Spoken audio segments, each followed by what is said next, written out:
welcome to Cryptolytics, giving a fresh take on crypto analytics. Well, today I'm not going to talk about any technical analysis or analytics. I'm actually going to show you how to make fractals.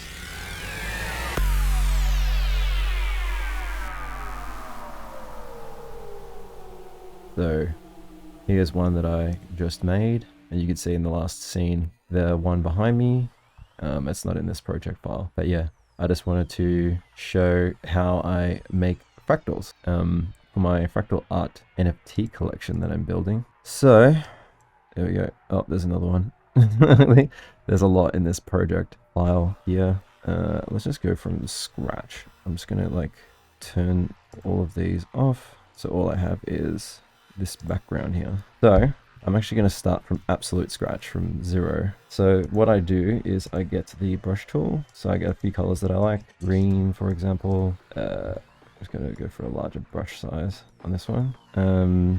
First of all, I'm going to start from black, a black background like this. And then we're just going to go get some of these colors that we like. So this one. Okay, I'm just going to draw like whatever.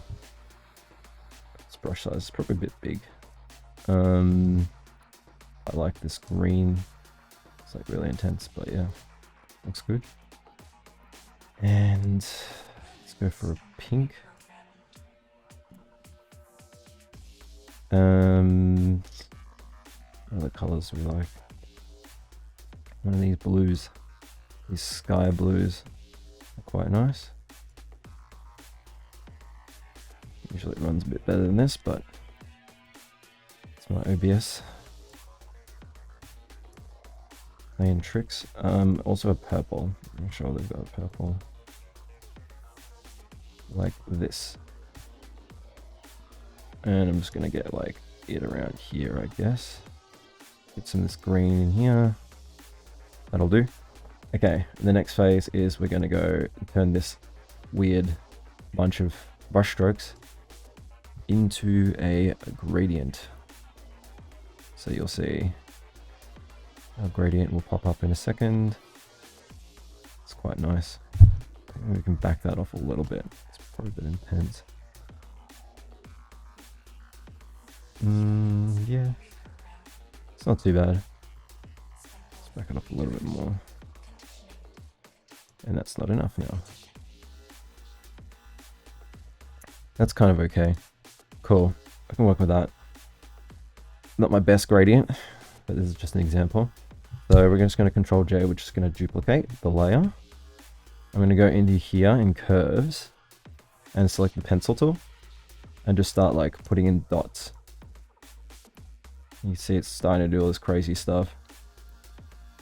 These lines, kind of cool.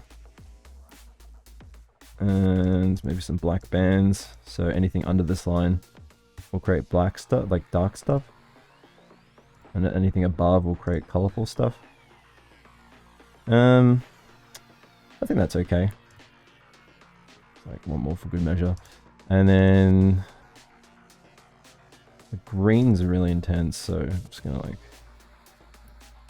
put some black bands on the green channel. I mean, we'll just like call that there.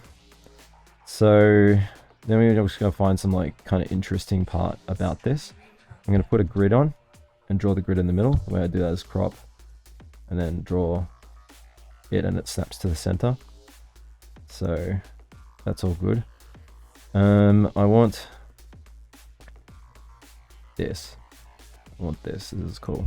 So we're just going to select this quarter, Control J, Control J again, and then make it so it covers the entire canvas. Like this, and like this. Pretty cool. And then just make sure there's no weird joins. No, that's okay. So make sure this is all merged. And so there's two kind of ways you can go about it right now. So this like green's kind of a bit intense, so we could probably get rid of the green or like replace it with something else. So we're just going to go in here and like shift the greens around till it's a bit more like in key with the gradient. So that blue's kind of nice, I guess.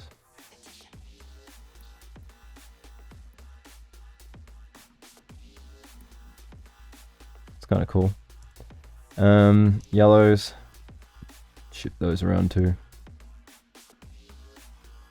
Okay. And that'll do, I guess. So we're gonna just use this color dodge. Turn that second layer off underneath. And just bring this back a bit and see kind of like what it looks like without doing anything else. That's pretty cool. Subtle, but nice. Unlock this. Yeah, cool. So that's one very simple way to do it. And then I use additional plugins and tools to change things up a little bit, like merge it. We'll do a vignette. So like that. We're just gonna go this one, Control-Shift-A, which is the camera raw filter. And then we're just can like apply other things in here as well, but just gonna use this just so there's more focus on the center and less focus on the stuff on the outside. It's probably a bit intense. And you just change the midpoint around, that sort of thing. Yeah, you can like change white balance a bit, you know, if you want to give a bit more blue bias, purple bias, too bright. You can just change that here. Clarity, if there's like kind of weird artifacts that kind of like can help back those off a bit. And then yeah, I run additional tools on this to make it look more like a fractal. And yeah, so this is kind of the starting point that I used to work with, and then I go and take it on a wild ride. So this is just a really basic way to make an interesting fractal in Photoshop. And then yeah, sky's the limit with what you can do after this. So yeah.